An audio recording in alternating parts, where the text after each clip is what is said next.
하는 걸 저는 굉장히 좋아합니다. 왜 그러냐면은 확실히 기관이나 이런 데서 국비과정 저희가 지금 기관 교육이잖아요. 10회 과정으로 3시간씩 그리고 나서 이제 그렇게 제가 나가는 북부여성발전센터나 다른 이제 저는 사실은 그런 센터 나가는 거를 대외 활동을 공식적으로 해야 된다고 보는 사람이라서 일주일에 한두 번은 돈이 안 나더라도 꼭 발전센터 이런 데 나가서 강의를 해요. 그거는 내가 활동하고 있다, 살아있다라는 증거예요. 왜냐면 우물 안의 개구리처럼 이건 우물 안의 개구리야. 왜냐면 내 교육센터에서 내가 모집을 해갖고 하잖아요. 그러니까 이거는 내가 대표이사이기 때문에 경력이 들어가는 거지 대표이사가 아니면은 홈스쿨링이랑 똑같은 거예요. 무슨 말씀인지 아시죠? 예, 그래서 돈이 안 되더라도 외부적으로 해서 국가에서 인정하는 기관에서 강의를 꼭 일주일에 한 번은 뛰자라는 게 제 인생의 그거예요. 왜냐면 선생님들도 그 똑같아요. 저는 이제는 어디에서 강의를 할 때 경력증명서 갖고 오라는 소리 절대 안 하거든요. 깜빡이 10년이 넘다 보고 이것저것 활동하는 게 너무 많아서 이력서 들고 오세요. 감히 어디 기관에서 말하는 사람 아무도 없어요.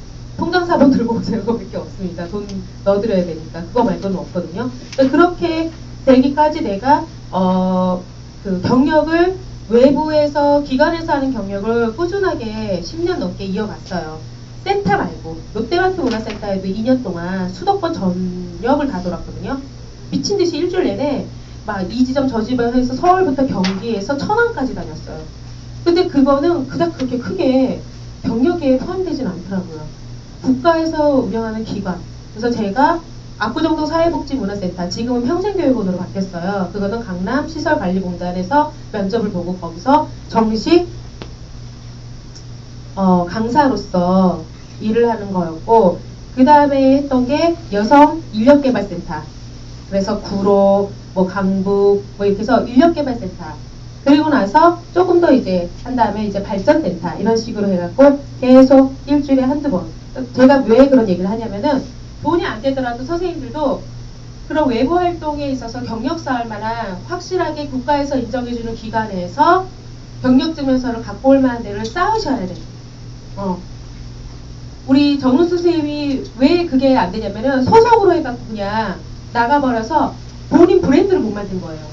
정말 강의도 잘하시고 역량도 있으시고 그런 분인데 그런 본인이 그냥 떡하니 회사 하나 그냥 믿고 계속 경력을 쌓아줬는데 그것도 똑똑하다면은 그 기관하고 잘 해서 경력증명서를 받을 수 있게끔 조치를 취해 놓으셨어야 되는데 그게 안 된 거야. 그러다 보니까 내가 지금까지 했던 게 진짜 어디 그냥 온데간데 없이 사라져버려서 내가 부원장까지 했는데 그죠? 그게 참 안타까운 거예요. 부원장도 말 그래도 학원에서 선생님이 운영을 하면서 원장으로 해가 월급제 원장을 쓰고 내가 부원장 이렇게 해서 했던 게 아니잖아요. 안 그러면은 사업자에 대해서 그거를 해갖고 제출하면 되니까 내가 이 교육 사업을 해서 지금까지 몇 년 동안 했다라는 거, 예, 그거를 하면 되는데 그게 안 되다 보니까 결국은 뭐냐면은 회사를 그만둘 때 강의를 그만둘 때 저도 항상 옛날에는 그랬어요. 경력증명서 하나 떼려면은 너무 많은 곳에 있다 보니까 일일이 다 찾아가야 돼. 우편 발송을 안 해줬어.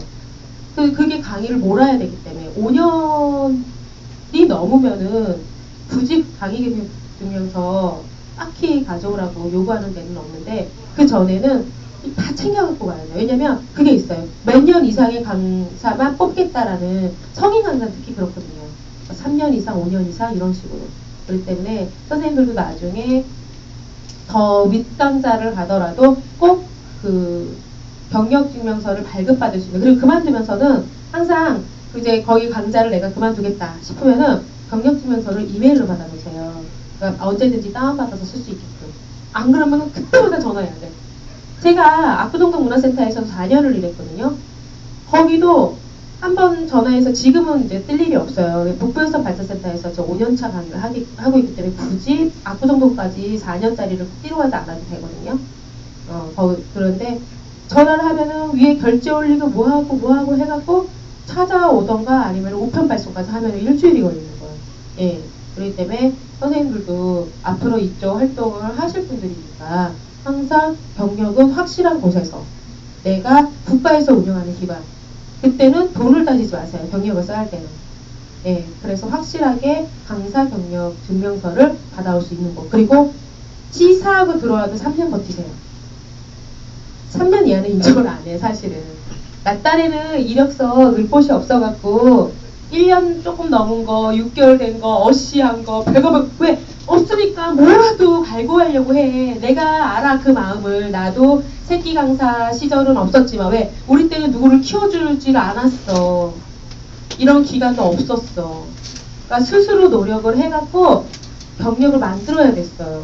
내가 다 책임지고 이게 그런 게 되게 심했어요. 저희는. 게다가 교율이 너무 세서 위에 강사들이 굉장히 텃세도 심했거든요. 스스로 살아남으려고 굉장히 노력했던 것 같아요. 제 스스로도. 예. 그래서 누가 소개시켜주고 뭐 해주고 그런 게 없었어. 혼자 알아서 다 뚫고 다니고. 첫 강좌 뚫기가 정말 힘들었지만 지금처럼 지금이 더 힘들지 않을까 싶어요. 요즘 세대가. 그러니까 그쪽과 확실히 아니면은 그쪽 과에서 그쪽으로 하지 않으면은 덤비질 않았거든요. 근데 방과후 시장이라는 게 생기기 시작하면서 그쪽 과가 아닌데도 덤비잖아. 서로. 예. 선생님들을 살깎아먹게 한 거예요. 그러니까 기존의 방과후 선생님들이 재료비고 인건비고 다 낮춰버린 거야. 과잉 경쟁에 의해서 나는 거기 재료비 어디 7,000원, 5,000원에 해줄 수 있는데 전 시간당 35,000원? 아니에요. 저는 한 25,000원에서 28,000원만 주셔도 해줄 수 있어요. 그러면은 학교 입장에서는 그 선생님 쓴단 말이야. 비슷하면. 그런 식으로 해갖고 막 경쟁을 하다 보니까 지금은 재료비도 많이 깎였고 옛날에 막 5만원, 5만5천원 하던 게 지금은 45,000원, 뭐 5만원도 안 돼요. 채 많이 깎였어요. 예. 그래서 이제 그리고 일자리도 더 그래서 막 많이 더 치열해지고 경쟁에 있어서 그래서 이쪽 방과후 이쪽도 경력 3년이야. 3년 이것저것 모아서 3년 그 대신에 임팩트하게 가려면은 얘기했을 거예요. 많은 학교를 1년을 하더라도 많은 학교를 뛰면은 그게 세이브가 돼요. 왜냐면은 여러 가지 학교를 다니면은 이 선생님은 다양한 곳에서 아이들하고 접해보고 학교의 성향, 특성 이런 거에 대해서 이해하는 폭도 넓고 그러기 때문에 그 선생님, 그러니까 올해 3년이 넘지 않으면은 차라리 단기라면은 1년 동안 많은 학교를 다니면 돼요. 막 10군데, 15군데 이렇게 해갖고 많은 경력, 이력서가 많이 나오겠고 무슨 기관 이것처럼 어디 지역발전센터, 무슨 사회복지관 뭐 해갖고 가지수를 늘려버리는데 예. 이게 두 가지 방법이에요. 3년을 채우던가 그래서 3년 근데 그 3년 동안에 몇 군데를 더 다녀야겠죠. 한 군데에서 3년만 채우면 안 되고 그리고 나서는 골라서 갈 수 있어요. 그 기간까지가 제일 어려운 것 같아요. 경력 첫 스타트 끊어서 내가 경력을 쌓는 동안에 가장 어려운 거는 첫 강사로 입문하는 과정이 가장 어렵고요. 그리고 나서 3년을 버티는 게 또 힘들고요. 그게 또 어렵게 된 게 아시다시피 2년 지나면은 무기한 그 계약직으로 해서 학교에서 그 방과후 선생님들을 써야 돼요. 퇴직금하고 그리고 사대보험을 들어주게끔 돼 있어요. 예, 법적으로 일용직 근로자들의 그거는 권익을 보장해주고자 바꾼 건데 그걸 또 학교에서는 악용하잖아. 선생님들이 2년 동안 로테이션이 되는 거야. 힘든 거지. 여기 좀 적응할 만하면은 그만 됐어. 다른 선생님 쓴단 말이야. 근데 인맥이 있으면은 서로 바꿔. 너 강동? 나 송파? 오케이? 그러면은 서로 여기 선생님 괜찮아요. 저는 그러면 강동으로 가고 저 선생님이 송파로 오면 되겠네요. 그런 식으로 바꾸면 돼.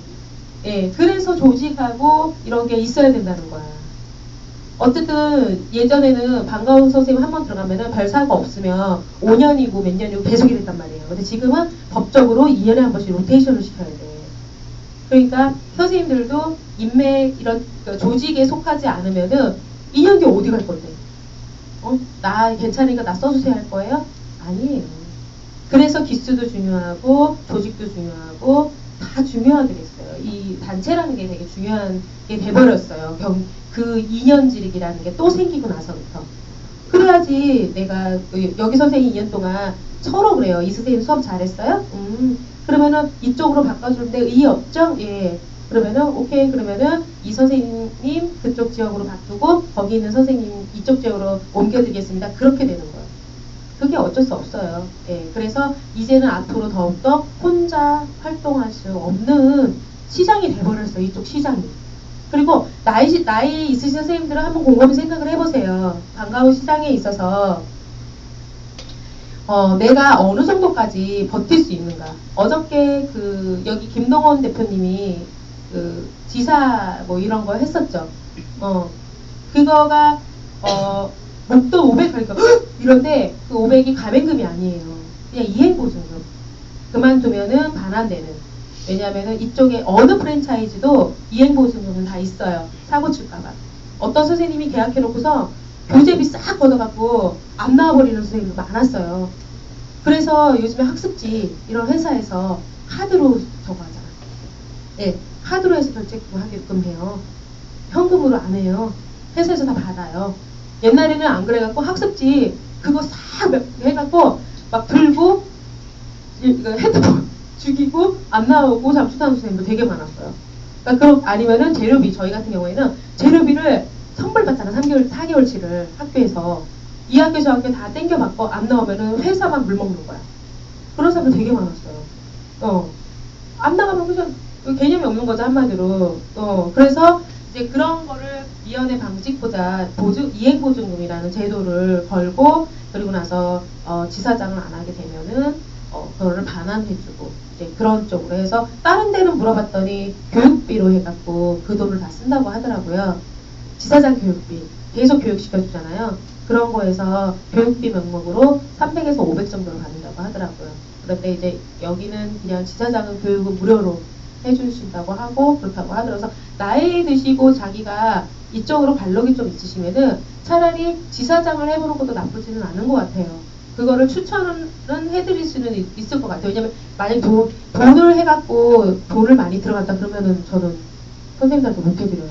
왜냐면은 까먹는다는 전제하가 있잖아. 그쵸? 예.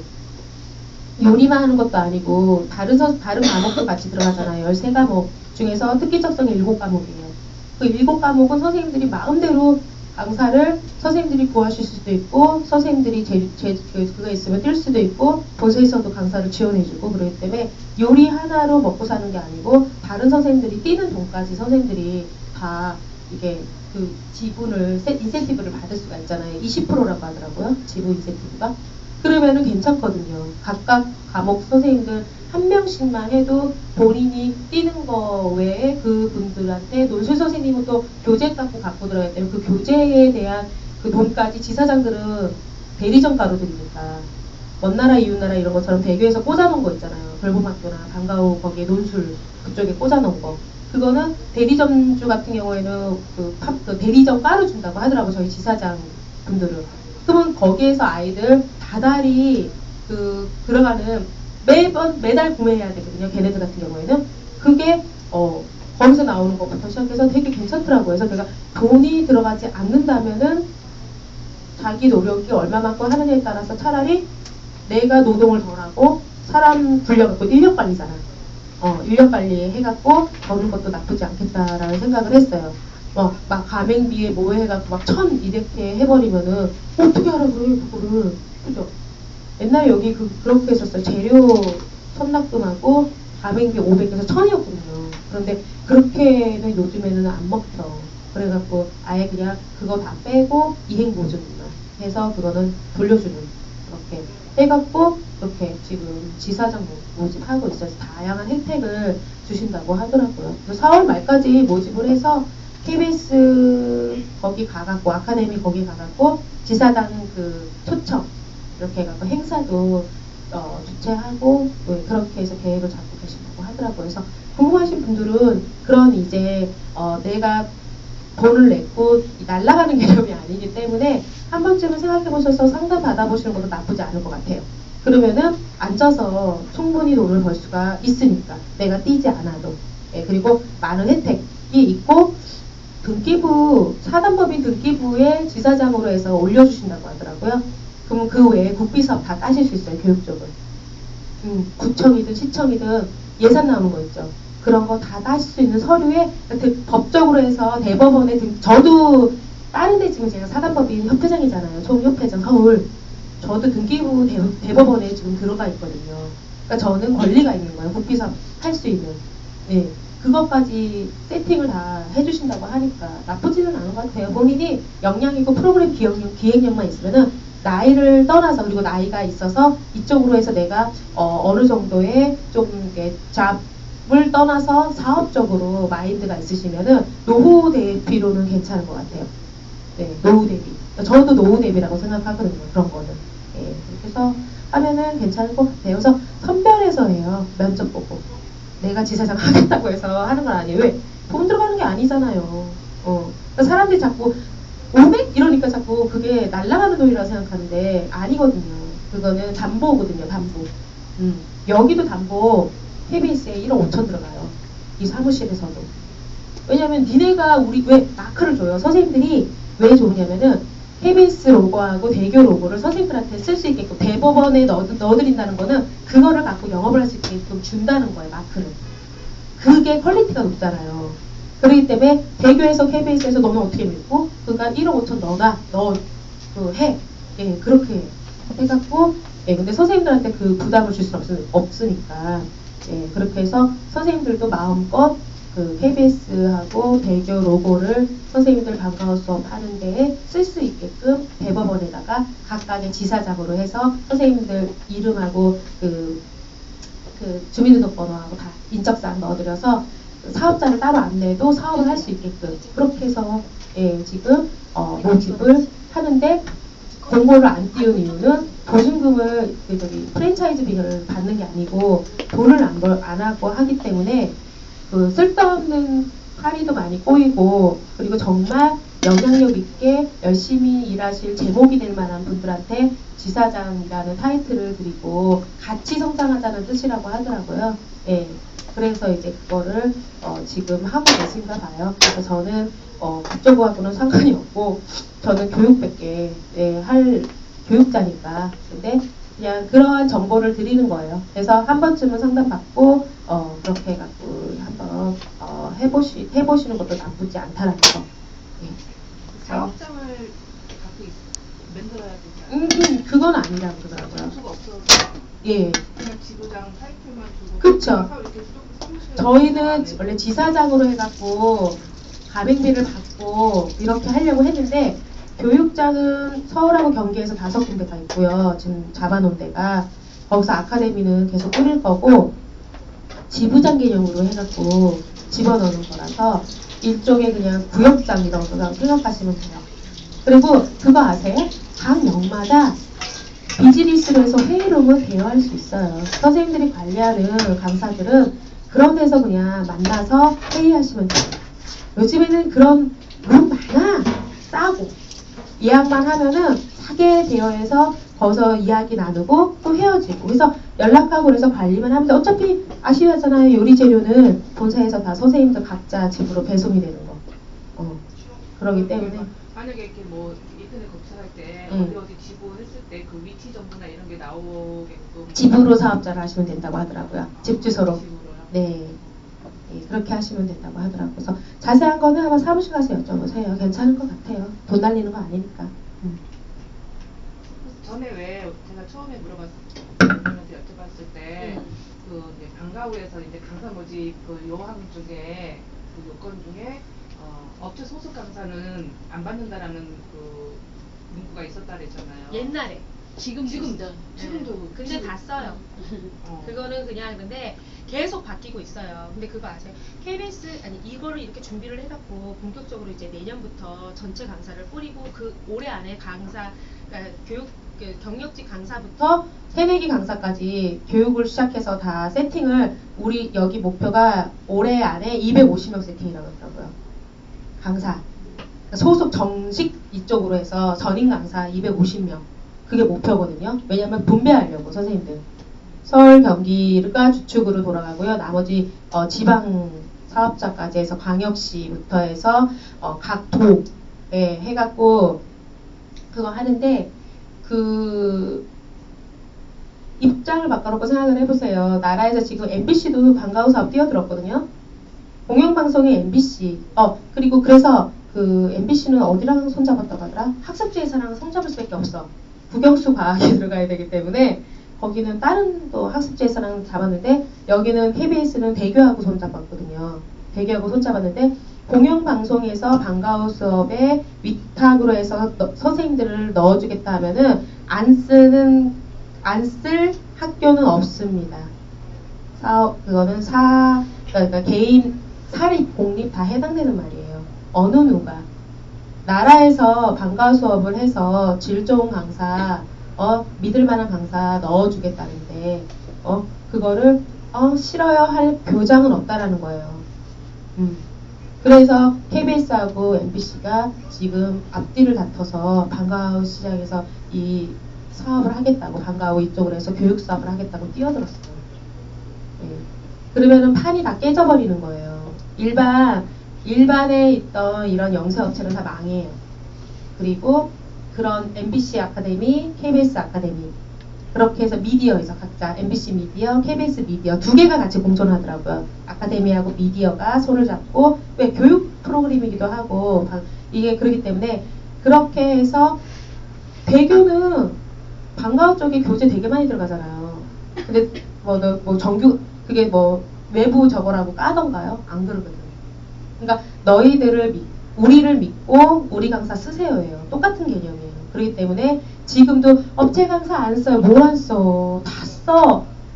여기 대표님 그 4월 18일 날 돌봄 거기 협회에서 야유회 가는데 오라고 해서 건강코스 대절해 준다는데요. 다 그렇게 로비해서 다 써요. 그거는 골치 아파. 강사 선생님 빵꾸 나면 어떡할 건데. 초등 방과후 특징이 뭔지 아세요? 저희는 다른 문화센터를 저 북부에서 봤을 때도 내가 사정이 있어서 3개월에 한 번 결강할 수 있거든요. 그래서 보강해줘야 돼. 보강 제도가 있는데 학교는 안 돼. 무조건 나가서 해야 되고 본인이 정말 몸이 아파 죽어버릴 것 같다 그러면은 대체 강사를 써야 돼요. 근데 대체 강사 쓸만한 개인 강사는 없어요. 그래서 교장도 그렇고 일을 줄이려고 개인 강사를 쓰기 시작했는데 일이 점점 많아지는 거야. 학교에서 신경 쓸 왜? 그거는 예산은 방과후 교육청에서 방과후로 내려줬는데 요거 더 먹는 거는 학교에서 요거 더 먹는 거야. 강사가 결석해버리고 강사질이 떨어져 버리면. 그래서 대체 강사를 할 수 없다는 그런 아킬레스건이 있어요. 그래서 대체 강사를 해줄 수 있는 그런 거 걱정하지 않아도 되는 업체를 쓸 수밖에 없어요. 그렇게 또 다 바뀌고 있어요. 예, 그래서 안 된다고는 말은 하지만 그거는 개인 그래서 막 폭치하는 데 있잖아요. 6대4 막 이러면서 그런 데는 말이 많아요. 못해. 그런 것 때문에 그 협회 강사를 안 쓴다고 한 거야. 그런 데서 물을 흐려놨기 때문에. 근데 이제 공영방송과 교육계 대기업이 조인을 해갖고 하는 MBC, KBS 이런 쪽으로 해서 이제 전체 공문을 다 뿌려주기로 했거든요. 각 학교마다 전국으로 뿌려줬을 때 이쪽 시장은 이제 쌍파 MBC 아까 KBS에서 다 할 수밖에 없어요. 영세업체는 다 죽어. 어쩔 수가 없어요. 네. 그러니까 그런 거는 오해세요. 옛날부터 깨지기 시작한 지 꽤 됐어요. 알죠? 저도 협회 강사 안 되는 거. 근데 그거는 개인 협회. 예를 들어 아동요리 지도자 협회. 거기는 취업 안 시켜줘요. 그렇게 흐려놨어요. 사실 거기서 다 망가뜨려놨어요. 욕을 하잖아 우리가. 거기가 6대4 개념으로 해서 강사한테 폭리를 취했어요. 그래서 욕을 더 먹기 시작을 했고 그리고 나서 이제 취업처가 점점 안 들어오는 거야. 거기서 뚫어줄 수가 없는 지경까지 왔어요. 그래서 거기는 인턴 강사도 못 구해요. 그래서 선생님들 무슨 방과후 거기 사이트에서 인턴 강사 구하셨다며요. 선생님. 방과후 무슨 카페. 그러니까 아동요리 지도자 협회 선생님들도 거기서 자격증 따갖고 인턴 자리라도 구하려면 딴 데 가서 구해요. 예, 그렇게 거기서 그렇게 6대4를 만들어버려서 이미지 다 구기고 협회 강사 안 되오게 됐어. 거기가 제일 컸어요. 이쪽 시작할 때 아동요리 시장은. 거기서 거의 독점 가까이 했었어요. 아동요리 지도자 협회가. 거기 한 160기 이상 나갔을걸요. 남들 보면 거기가 되게 큰 줄 알아. 거기 사무실 없어요.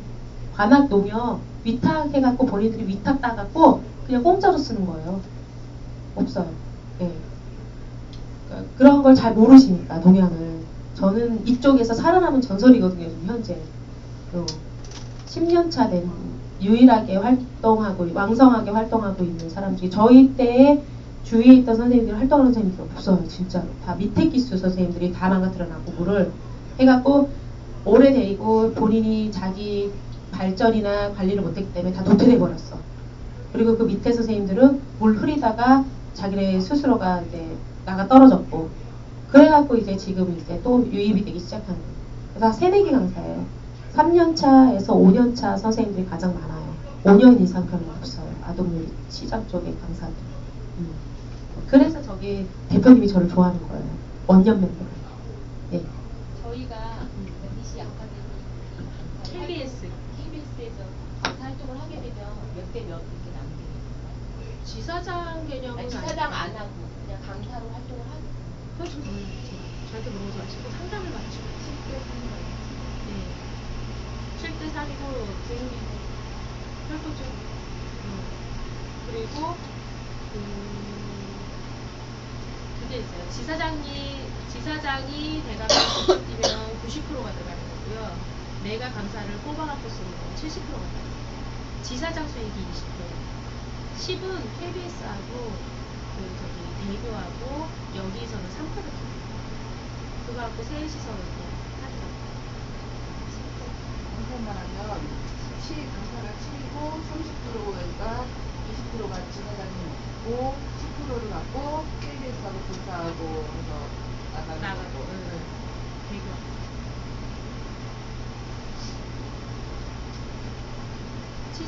치사하면 뭘 하시면 되냐면 경력을 쌓으셔서 독립하시면 되는 거예요. 여기 소속으로 뛰실 필요가 없어요. 경력 쌓으면. 여기는 좋은 점이 뭐냐면 저희 협회가 그렇잖아요. 바른 먹거리 협회가 추구하는 거는 소속 강사라도 프리를 선언을 해주잖아요. 그렇기 때문에 경력 쌓아서 선생님들이 그 경력으로 뚫어갖고 다니는 거에 있어서 인정을 해주고 100% 다 선생님들이 다 드세요라고 해요. 뭐 지금도 다 100% 드리지만 각자 아시죠 선생님? 각자 통장 사본 넣게 하지 저희가 거쳐서 들어오는 게 한 번도 없어요. 저희는 그냥 선생님들 일자리 주면은 알아서 통장 보내시고 알아서 일하세요. 그리고 불편한 거 있으면 저희한테 얘기하면 저희가 그 기관하고 얘기를 해드리겠습니다라고 얘기를 해요. 그런 시스템으로 하고 있어요. 저희는. 그래서 중간에서 막 이렇게 슉 하고 이런 건 안 해요.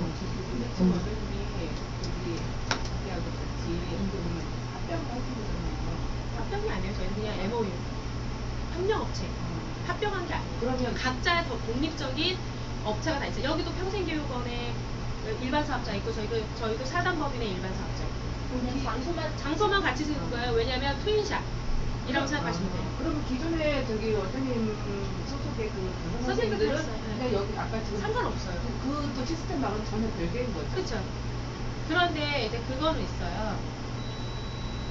경력을 쌓으시면 1년 정도만 경력 쌓으시면 저희는 독립이 가능하니까 지금 그걸 구해 드리는 것도 있지만 스스로 찾게끔 하거든요. 그리고 경력이 그만큼 쌓였는데 여기에 일자리를 받아가고 하지는 않아요. 스스로 뚫을 수가 있으니까. 그리고 추천서까지는 써서 드리니까 방과후에 그냥 꽂아 드리는 거예요. 돌봄시장에서 돌봄학교에서 1년 일하고 경력 쌓으셔서 방과학교로 올려드림에 있어서 그 선생님은 어떻게 해요? 그러면 괜찮습니다 해서 쓸 수 있게끔 그러니까 그 안착을 하는 것까지 도와드립니다. 그 다음부터 선생님들이 알아서 이제 따갖고 그러니까 의지를 하고 그거는 시사하고 들어오던 선생님 과정에 있어서 거칠 수밖에 없는 과정이야. 내가 경력이 어디서 그걸 할 거야? 그죠? 어쩔 수가 없어요. 현실이 그래요, 현실. 그러니까 여기 아동교육문화센터 같은 경우는 강사를 하나도 안 먹어요. 안 먹으면 그냥 주는 거예요. 재료비는 쿡쿡으로 들어가고, 브레인 쿡쿡. 거기서 재료 오는 거 보셨어요? 혹시 샘플 받아보신 분 있으세요? 선생님 샘플 받아봤죠? 그리고 지금 수업하는 선생님들한테 물어봐요. 시키신 거 물건 어때요? 너무 좋대요. 좋아요. 재료도 푸짐하고, 너무너무 양도 너무 많고, 그리고 신선하고, 다 다듬어갖고 세척까지 내가 해갖고 오니까 그날 애들 그냥 한 봉지 뜯어갖고 4일 일정에 던져주면은 포장 딱 뜯어갖고 소스까지 다 오니까 너무너무 좋대요. 그런 거에서 우리가 왜 그 단가가 가능하냐면은 대량 생산재료잖아요. 그 개인으로 하려면 돼. 왜냐면 거기는 감자고 뭐 밭대기로 사, 밭대기. 가장 많이 쓰는 거, 뭐 감자, 뭐 이런 약, 뭐 이런 거 있죠. 애들 요리 중에 가장 많이 써. 여기는 뭐 가락시장 가갖고 이거 안에 계약을 해서 왜 공장이 있잖아. 광주에 공장이 있어요. 그 생산하는 획석의 기준에 달하는 해서 라인이 돌아가요. 라인. 택배 회사에서 제일 많이 가지고 와. 5kg 기준 한 박스 아이스박스 하나 가는 게 2,500원이잖아요. 그것도 계약을 했기 때문에 업체랑 계약을 했기 때문에 거기 선생님들 그거 해서 봐. 그러면은 재료비 원가 있고 택배비 줘야 되고 포장하고 그죠? 그러기 때문에 나중에 선생님들이 방과후로 해서 해더라도 여기 거 써도 남는다는 거예요. 재료비. 그래서 저는 써서 제가 물어봐요 항상. 괜찮았어요? 괜찮았어요? 너무 좋대요. 그래 이렇게 해서 쭉 2만원만 들지 않는다면은 괜찮겠다. 너무 만족하니까 선생님들. 재료도 그렇고 신선도 그렇고 배달도 그렇고 아이스박스에 해갖고 집까지 다 배달해주고 씻을 필요도 없고 장도 볼 필요도 없고 예 너무 좋은 거예요. 장 보지 않고 재료 믹자가 많아진다는 게 선생님 노동력에 몇 시간을 절약하는 것도 아세요? 그 시간 내에 개발하고 차라리 쉰다니까? 차라리 그 시간에 아이들하고 놀아야 되니까요? 그거 몇 푼 더 먹겠다고 그분이 직접 장 봐서 씻고 다듬고 1인분으로 나 맨날 그러지 애들 슬라이스 3장 주세요. 그 3장 어떻게 할 건데? 브레인포도 일이랑만 하는 거예요? 아니에요, 다 해요. 요리 관련된 네, 그러니까 주문을 다 받으면은 어느 데든 다. 네, 그래서 이제 슬슬 선생님들도 이제 하고 계시더라고요. 그래서 1년 연간 계획서가 나와서 확장에 해서 활동지까지 다 와요. 그 학습지 보면은 막 이렇게 그런 거 A4 용지 두꺼운 걸로 해갖고 고급죠. 칼로라 해갖고 학습지 회사에서 나오는 것만큼 해서 보내요. 그러니까 레시피부터 애들 그거부터 시작해서 활동지까지 보내니까 연간 계획서 걱정 안 해도 돼. 끝나고 아이들 포장할 때 뭐 해줄까 놀아줄 걱정 안 해도 돼. 엄마들은 만족해. 왜? 고급진 활동지가 오잖아. 그리고 엄마들은 얼마나 좋아요. 이렇게 해서까지 하는구나. 그리고 위생 상태도 좋고. 그래서 일석이조한 강사도 좋고 아이들도 좋고 학부모 완벽도도 좋고. 그게 가장 좋은 것 같아요. 예.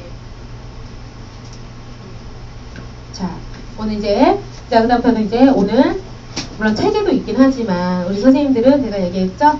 저희가 나눠드린 책은 글씨가 9포인트예요. 그리고 그림이 없어요. 열나 두꺼운데 그림은 하나가 없습니다. 앞표지만 있어요. 그래서 이 교재는 절대 볼 일이 없으시더라고요.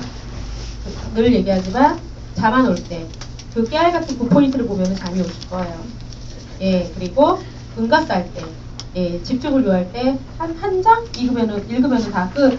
예, 그리고 때문에 교재는 나중에 시간 됐을 때 천천히 보시고요. 예, 오늘은 아동 발달 단계에 따른 요리 지도 활동, 예, 이거에 대해서 간단하게 해서 넘어가고, 우리는 우선은 가장 중요한 거는 맛있는 점심을 먹어야 되고, 후딱 먹고 밥 얹혀놨잖아 우리. 후딱 먹고, 또 중요한 거는 뭐 실습, 임팩트 있게. 오늘 동화로 하는 요리죠. 다음 주에는 과학으로 하는 요리 할 거예요. 여기는 딱 정해져 있어요. 아동 요리는 과학 요리, 동화 요리, 식습관 요리, 수학 요리, 이렇게 3개가 인기가 제일 좋아요. 수학에 미술까지 접목시켜서 하는 요리. 그렇게 해서 이번 주에는 동화 요리를 제가 선정을 한 거고요. 다음 주에는 과학엔 수학, 그리고 그 다음 주에는 미술로 하는 요리 되게 많거든요. 예, 그렇게 해서 꼭 정말 방과후에서 가장 인기 좋은, 예, 필요한 그런 쪽으로 해갖고 실습이나 이런 걸 하도록 하겠습니다. 예, 발달 단계에 따른 아동 요리 지도의 필요성은 아이가 태어나갖고 자라게 되죠. 그러면서 신체의 기능도 점점 정교화되고 좋아지면서 언어 구사력이나 사고력도 굉장히 커다란 차이를 보여요. 그래서 아동을 위한 요리라고 해서 모든 이 시기의 아이들이 똑같이 적용되는 건 아니죠. 여기서 나이로 적용되는 거는 아시다시피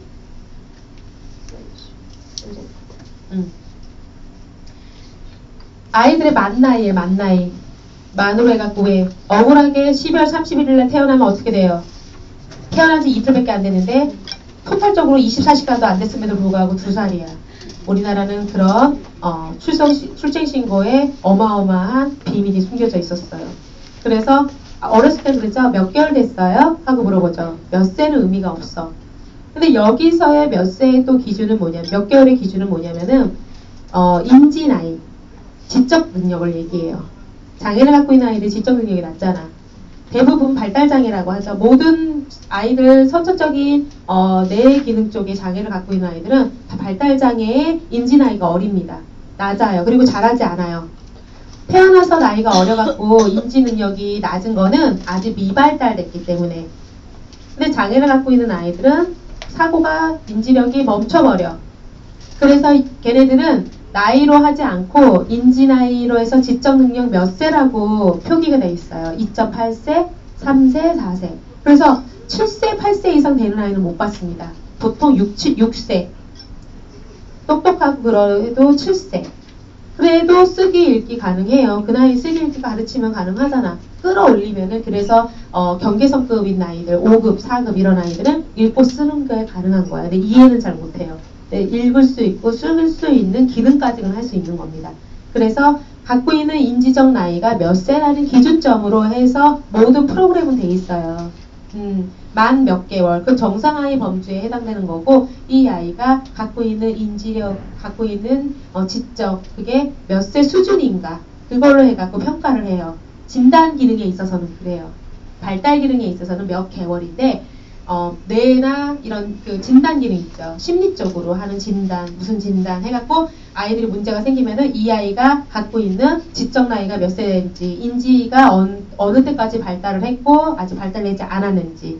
그래서 미발달된 어린 아이, 그리고 장애가 있는 아이, 그리고 노인성에서 퇴행으로 해갖고 갖고 있는 잔존적인 인지 수준, 지적 수준, 이거를 통틀어서 얘기를 합니다. 그래서 연령별 1세, 2세 시기 아이들은 언어 구사력이나 사고력을 기대할 수가 없죠. 그냥 본능적이에요. 배고프면 울고, 기분 좋으면 웃고, 짜증나면 찡그리고, 울고, 그쵸. 울음도 기저귀가 불편해서 우는 건지, 배가 고파서 우는 건지, 그리고 아파서 우는 건지. 우는 건 딱 세 가지죠. 예, 엄마가 애가 찡찡거려. 그럼 엄마가 뭐부터 봐요? 기저귀부터 봐요. 그죠? 그리고 나서 또 울어. 아, 배가 고프구나. 젖병을 물려요. 그런데 또 울어. 그러면 아픈 거예요.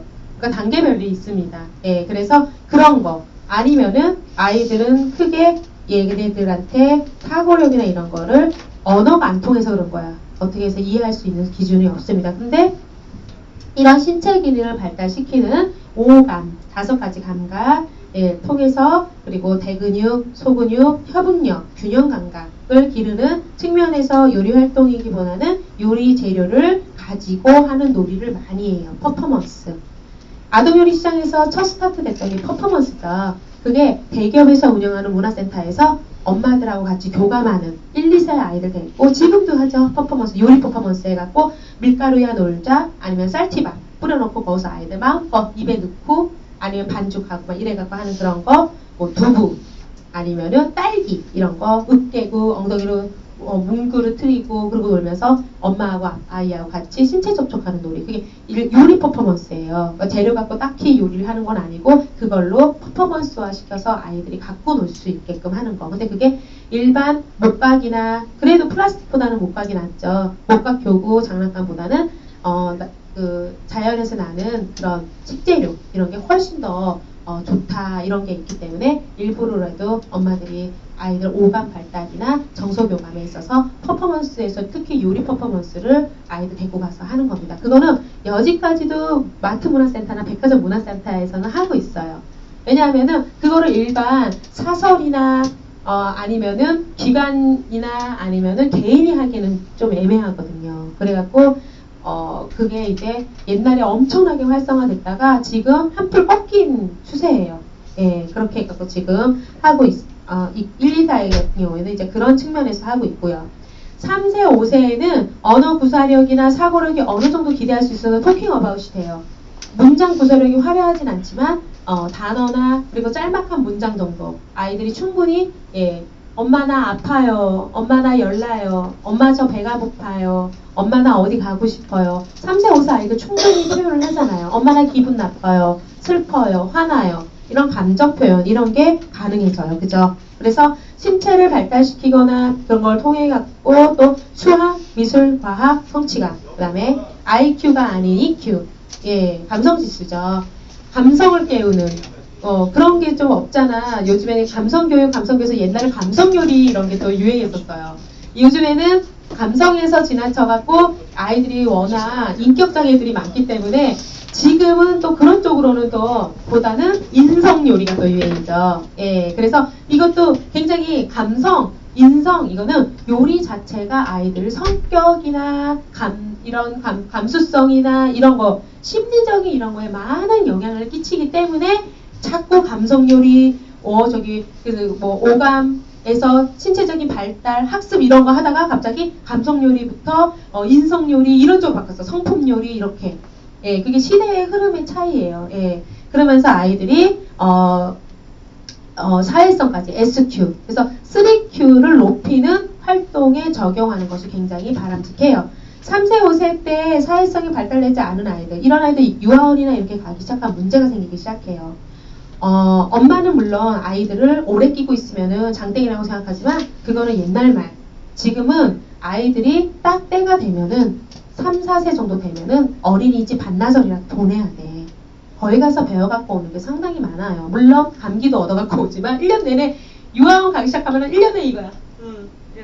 감기에 걸려서 유행하는 거나 이런 걸 다 하긴 하지만 거기에서 배워갖고 오는 게 상당히 많아요. 예, 내가 시켜주지 못하는 교육과 그리고 내가 만들어주지 못하는 친구들과 그리고 내가 해주지 못하는 여러 가지 사회성을 길러주는 거 그리고 학습적인 요소 그리고 오감 발달의 신체적인 발달 이거를 선생님들을 통해 갖고 놀이와 그런 걸 통해 갖고 아이들이 많이 막 배우고 느끼고 부딪혀가면서 성장을 하잖아요. 그래서 훨씬 더 여물어지고 똑똑해지고 예 그런 게 생기죠. 예 그리고 6세, 7세 이때 같은 경우는 이제 유치원 졸업하기 전에서 최고 하이 클래스예요. 예, 미운 5살, 죽이고 싶은 7살이라고 하더라고요. 정말 말이 언어 구사력이 대박이에요. 특히 여자아이들 얼마나 그렇게 앞뒷말을 정확하게 해갖고 엄마를 기함시키는지 예. 그래서 이때 아이들 같은 경우에는 신체 기능 발달뿐만 아니라 언어 구사력과 사고력이 굉장히 많이 발달되죠. 왜냐면 이때 발달이 돼야지 초등학교 때 공교육 기간으로 넘어가 버리면 유치원은 보통 한 반에 클래스가 10명에서 15명 하는데 초등학교는 아무리 아이들이 태어나지 않았다고 하더라도 23, 5 이렇게 돼요. 그리고 입식 의자에서 생활하던 아이들이 좌식 의자에 앉기 시작하고 의자 자체가 굉장히 불편하죠. 딱딱해요. 그리고 40분이라는 시간을 채워야 돼. 그 안에는 움직이면 안 돼. 예, 그래서 1학년 첫 학기 때 보면은 속옷하고 바지 싸서 보내라고 하는 거예요. 오줌 싸버려 아이들이 긴장을 하고 그리고 못 간다는 그런 강박관념 때문에 그래서 똥 싸는 아이들도 많아요. 집에 가다가 거기서 어떻게 해결을 못하니까 혼자 스스로 그런 아이들이 굉장히 많습니다. 그래서 이때는 이런 굉장히 수학과 미술 학습 능력을 높이거나 그리고 중요한 거는 그때 가서는 도덕이나 예의범절 그리고 바른 생활 이런 거를 많이 해. 질서의식. 줄 서서 해야 되고 급식 같은 것도 그렇잖아요. 그쵸? 예, 그렇기 때문에 그런 도덕적인 그런 거를 초등학교 들어가기 전에 6, 7세에 아이들의 의식을 해주고 가야 돼요. 양보해야 되는 거, 싸우면 안 되는 거, 그리고 음식을 먹고 이럴 때는 저게 뭐 어떻게 먹는 거, 그리고 너가 아무리 배가 고프고 그래도 순서대로 줄을 서갖고 먹어야 되는 거, 남을 배려하는 거, 이런 기타 등등. 예. 그런 거를 높이는 활동을 적용하는 것이 굉장히 좋아요. 자, 80 이후에는 어때요? 초등학교죠. 예, 초등학교 입학을 하기 때문에 부모의 손을 많이 벗어납니다. 그리고 아이들이 자율적인 생활에서 규칙적인 생활을 시작하는 게 초등학교예요. 그래서 1학년 때 최고로 아이들이 땡깡을 많이 부려요. 학교 안 가겠다고 맨날 배 아프대. 예, 맨날 배 아프고 맨날 뭔 일이 자기 딸이는 게 이제 머리 쓰는 거죠, 그죠? 그렇기 때문에 이때는 전문적인 요리를 도 좋지만 요리를 통해 갖고 이제 뭐 창의력이나 논리력이나 탐구력, 어휘력을 높이는 고급 활동을 적용하는 것이 바람직합니다. 예, 그래서 표를 보시면은 1-2 신체의 급속한 발달, 정서 표현 가능해서 쭉 있죠. 그래서 활동은 쿠킹, 플레이, 그냥 개념 없이 놀자, 요리 재료 갖고 3세, 5세는 감정의 변화가 심하면서 신체 운동 능력을 이제 그런 이게 조금 발달되는 상황인데 아직 미발달됐죠. 그러면서 신체 발달 기능을 발달하면서 EQ, 사회성 뭐 이런 거 해서 쿠킹, 스터디 해서 6, 7세는 이제 입학을 준비함에 있어서 여러 가지의 신체뿐만 아니라 뭐 학습 능력, 예절, 바른 생활, 청결 의식을 해갖고 단체 생활에 있어서 아이가 잘 적응할 수 있게 도와주는 해서 뭐 쿠킹, 뭐 파워 해갖고 그리고 8세 이상 초등학교 들어가게 되면은 학습뿐만 아니라 창의력, 논리력, 탐구력, 어휘력 이런 것처럼 각가지 이거는 이제 사회에서 필요로 하는 인재예요. 창의력이 좋고 논리력 있게 판단하고 그리고 무언가 하나를 볼 때 그냥 보는 게 아니고 사고를 볼 때 항상 왜 그럴까 하면서 그거를 연구하게 되죠. 탐구. 옛날 우리 탐구 생활 있었죠. 방학 때 되면은 또 그거를 나눠줬어. 탐구 생활. 뭐 선생님 모르실 거예요. 겁나게 큰 게 있어요. 뭐 이렇게 개쳐. 그래서 탐구 생활에서 방학 동안 그걸 해야 돼. 예. 그래서 이제 그런 거 있었어요. 그래서 이 탐구, 호기심이 많다는 뜻이에요. 탐구력이 높다는 거는 무엇의 사물에 대한 호기심이 굉장히 높다는 그래서 과학자들이나 이런 사람들 보면 어렸을 때부터 호기심이 굉장히 많아서 무언가 연구를 굉장히 많이 하죠. 똑같은 사물을 보더라도 색다르게 보고 남들과 다르게. 그래서 그거를 끊임없이 보고 관찰하고 생각을 하는 거예요. 그런 사람들이 이제 과학자나 이런 분들이 굉장히 많아요. 그리고 어휘력. 똑같은 말을 해도 표현하는 방식. 엄마 하늘이 하늘이 파래 끝 이렇게 하는 어떤 애는 엄마 하늘이 마치 바다 같이 파래요. 저기 떠있는 하얀 구름이 양 같아요. 옆에는 솜사탕도 있어요. 그래서 먹고 싶 이렇게 표현하는 아이들도 있어요. 그죠? 그렇기 때문에 그런 정서적인 표현이나 어휘력 이거는 굉장히 이제 아이들이 큰 애들이 조금 말이 늦대고 둘째, 셋째 아이들 같은 경우는 말이 굉장히 빠르게 하는 거는 위에서 보고 배우고 이런 게 있기 때문에 어휘력이 빨리 하는 건데 똑같은 거라도 어떻게 표현하느냐 논리적으로 해갖고 상대방을 설득을 잘 시키느냐 안 시키느냐 그거에 있어서 사회적으로 성공을 하느냐 안 성공을 하느냐에도 같이 맞물려 있어요. 그래서 어린이 스피치, 대학생 스피치, 직장인 스피치 학원이 별도로 있는 겁니다. 그래서 그만큼 어휘력이 자기의 생각을 남한테 잘 정리해갖고 설득력 있게 설명을 잘 할 수 있는 거 능력이거든요. 그런 사람들이 차세대 회사에서 리더로서 또 굉장히 큰 역할을 하고 승진에도 좌지우지하니까 그렇기 때문에 각각의 발달 영역별로 스피치 학원이 별도로 움직이고 있고 거기에 돈을 주고 가서 거액의 돈을 주고 가서 배우는 거예요. 필요하니까. 그래서 쿠킹 로직이라고 해서 이렇게 해서 수업을 이끌면 됩니다. 그래서 1, 2, 4 같은 경우에는 요리를 가르치기보다는 아까 전에 요리를 재료를 다양한 놀이 활동으로 지도하는 것. 그래서 오감 자극하기, 대근육 조절하기, 소근육 발달시키기, 협응력 기르기, 균형 감각 기르기 이렇게 해서 이렇게 다양한 신체 발달의 기초를 다질 수 있는 그렇게 퍼포먼스식 수업을 많이 하고요. 그리고 3세, 5세 같은 경우에는 목표가 대근육, 소근육, 그리고 협응력 이렇게 기르기부터 시작해서 근데 이게 조금 더 이제 정교화되면서 이제 다양화되기 시작하죠. 그러면서 균형 감각 그리고 수학의 기본 개념, 아라비아 숫자, 홀수, 짝수 구별하기부터 더하기 개념 익히기, 빼기 개념 익히기 여기까지 그리고 과학의 개념, 미술, EQ, 사회성, SQ까지 해서 하고 많이 하고요. 그리고 6, 7세 같은 경우에는 자 수학의 개념 익히기인데 훨씬 더 디테일하게 되죠. 분류하기, 순서하기, 뭐 그런 순서 짓기, 빨간색은 빨간색끼리, 아니면은 파란색은 파란색끼리, 아니면은 동그란 모양이 돼 있는 건 동그란, 세모 모양은 세모, 이런 식으로 해서 각각의 미션을 줬을 때에 이렇게 분류하는 거. 예, 콩은 콩끼리, 쌀은 쌀끼리, 아니면은 채소에 있어서 뭐 초록색은 초록색, 뭐는 뭐 이런 식으로 해갖고, 그리고 이제 미술, 예, 그리고 과학 이런 게 조금 더 이제 심도 있는 그걸로 이제 받기 시작하겠죠. 그리고 여기에 플러스돼서 예절 지키기, 바른 식생활하기, 그리고 청결, 몸에 대한 청결하기, 이렇게 해서 여기까지도 플러스가 됩니다. 자, 그리고 요리를 통한 8세 이후 얘네들은 창의력, 논리력, 탐구력, 어휘력, 이렇게 해서 훨씬 더 이제 기존에 있던 거 플러스해서 창의, 논리, 탐구, 어휘까지가 플러스가 되는 거예요. 예, 이렇게 해갖고 합니다. 자, 요리 활동의 과정은요. 요리 활동 주제를 우선 첫 번째는 선정을 하셔야 돼요. 왜? 요리를 통해서 아이들이 논술, 그걸 높이기 위해 논술력을, 과제 즉 요리 활동 주제를 잘 선정을 해야 되고요.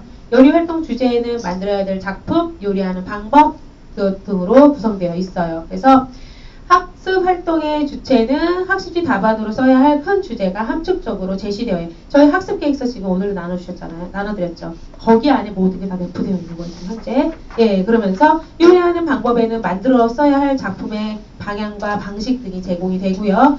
주제 같은 경우는 아이에게 충분히 설명을 해줘야 돼요.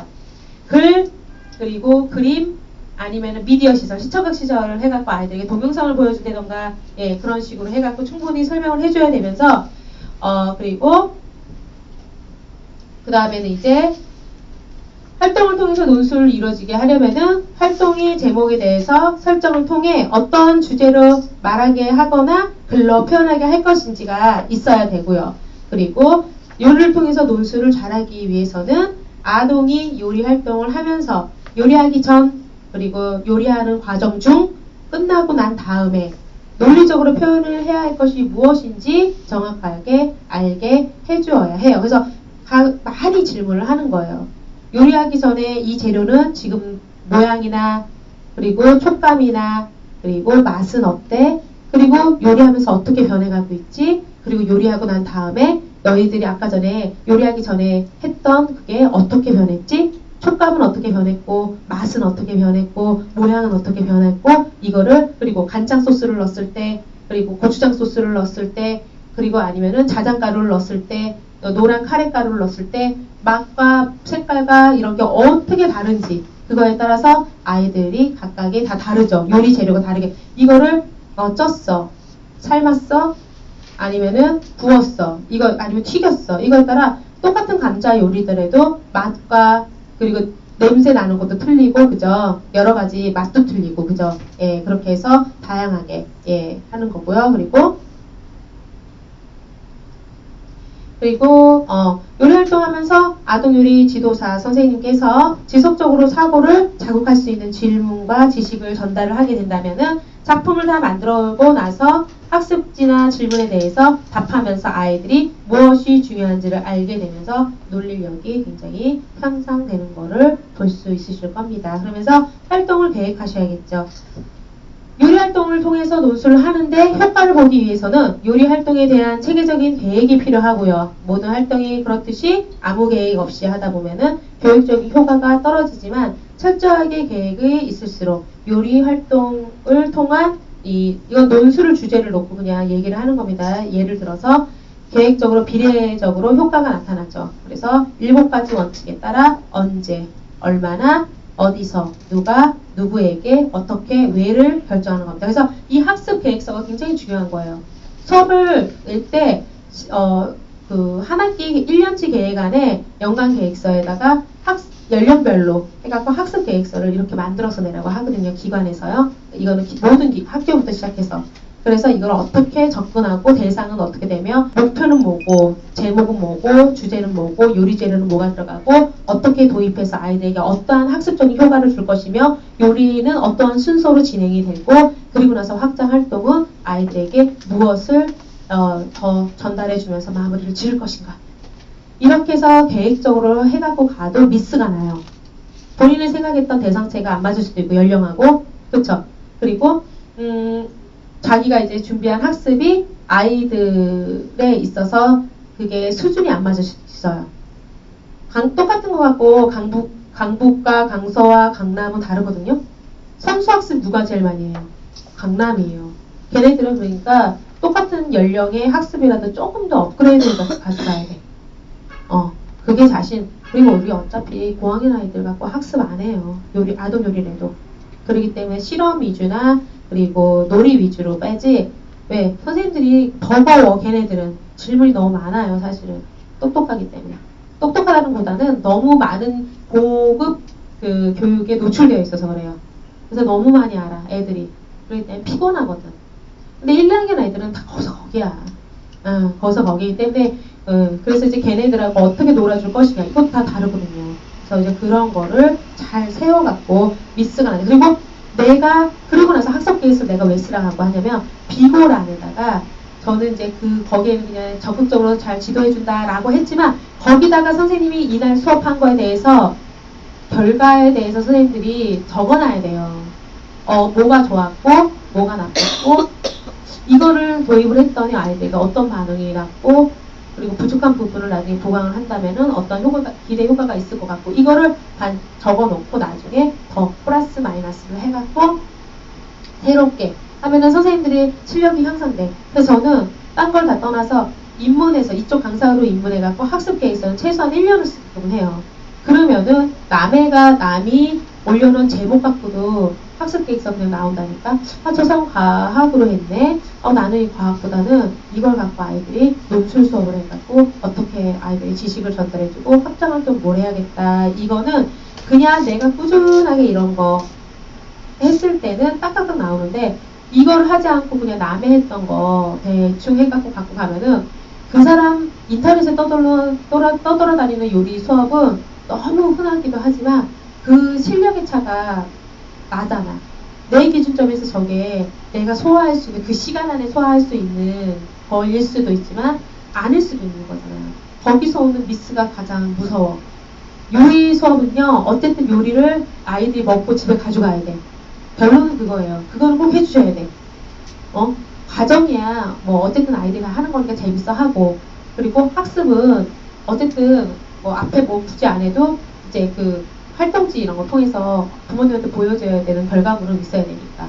그래서 결과물로 보여질 학습 활동지 그리고 요리, 그거는 2개 갖고 같이 나가야 돼.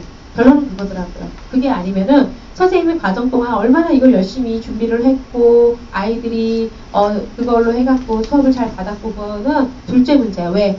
담당 교사나 그쪽 관리하는 방과후 코디나 그리고 부모님들은 모르잖아. 모르기 때문에 결과로 승부를 할 수밖에 없어요. 그렇기 때문에 자꾸 우리 전인교육도 결과 중심론적으로 돌아가고 있다는 게 참 안타까운 것 같아요. 예. 그래서 언제, 난이도 해서 방과 후에 할 건지, 주말에 할 건지, 밤에 할 건지, 낮에 할 건지, 얼마나 걸리는지. 유치원 아이들은 집중력이 떨어지니까 30분에서 40분, 50분을 넘기지 않고 정리하는 시간까지. 그리고 돌봄학교 같은 경우에는 1시간. 근데 초등학교 올라가면은 40분 플러스해서 80분, 1시간, 20분에서 30분. 그렇게 잡혀 있거든요. 그리고 그게 청소년으로 넘어가면은 2시간. 요리는 무조건 2시간이에요. 그런 식으로 해갖고 시간이 집중도와 그리고 시스템 이거에 맞춰갖고 다 다르죠. 예, 그렇기 때문에 이제 그리고 어디서 할 건지, 과학실에서 할 건지, 그 초등학교 출가실 있어. 출가실에서 할 건지, 아니면 내가 돌봄학교 교사이기 때문에 돌봄 그쪽 교실에서 할 건지, 아니면은 그냥 이도저도 없으면은 일반 교실에서 할 건지, 이런 거. 집에서 홈스쿨링을 하실 거면은 오픈되어 있는 거실은 노예요. 노. 절대 안 돼요. 아이들이 시사를 분산시킬 만한 게 너무 많아. 집중을 안 해요. 차라리 거실보다는 방 하나를 그냥 해서, 왜 방문교사들이 거실에서 하라고 방에 들어가서 하는데, 아이들 집중력이 떨어지기 때문에 그래요. 하지만 요리 수업도 마찬가지예요. 난리 나요. 그러니까 그거 하다가 꼭 그 저기 돌아다니면서 장난감 만지고 소파에서 뛰고 하는 애도 꼭 있어요. 그래서 저는 홈스쿨링을 집에서 하실 거면은 방을 차라리 벽지로 해서 띠 하나만 불러도 괜찮거든요. 그냥 아동띠. 그래서 화이트보드 하나 이렇게 해놓고 그리고 교자상 있으면은 5명 클래스가 가장 좋아요. 5명으로 해서 한 클래스 집에서 하는 거. 그렇게 해서 하면은 이제 이동 시간이 줄고 그렇기 때문에 그래서 이제 그렇게 해서 제가 추천을 해드리고 그리고 트윈샵으로 해가